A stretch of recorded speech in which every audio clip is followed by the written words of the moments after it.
Depuis la nuit des temps, l'humanité est captivée par l'idée de la fin. C'est un concept tissé dans le tissu même de nos cultures et de nos croyances. À travers les civilisations et les religions, la fin des temps a inspiré à la fois la peur et la fascination. Les mythes anciens mettent en garde contre les déluges et les incendies, tandis que les prophètes parlent de jugement divin et de renouveau.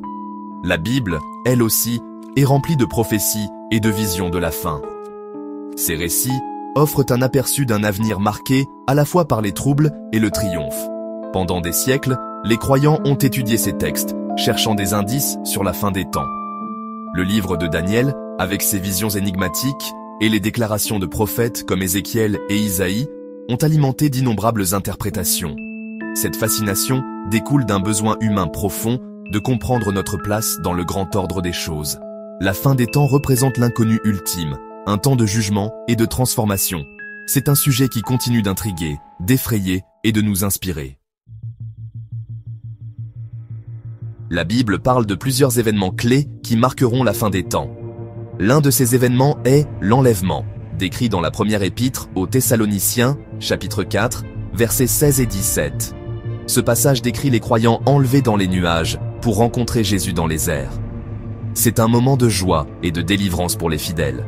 Après l'enlèvement, le monde entrera dans une période de grande tribulation, comme décrit dans le livre de l'Apocalypse. Cette période sera marquée par des catastrophes naturelles, des guerres et des souffrances généralisées. L'Antéchrist, une figure du mal absolu, montera au pouvoir et trompera beaucoup de gens. Apocalypse chapitre 13, versets 16 à 18, le décrit comme ayant le pouvoir sur la terre, forçant les gens à l'adorer. Cependant, cette période d'obscurité culminera avec le second avènement du Christ. Apocalypse chapitre 19, versets 11 à 16, décrit Jésus revenant dans la gloire pour vaincre le mal et établir son royaume sur terre. Ce sera un temps de victoire ultime du bien sur le mal, et les fidèles régneront avec le Christ dans un monde renouvelé.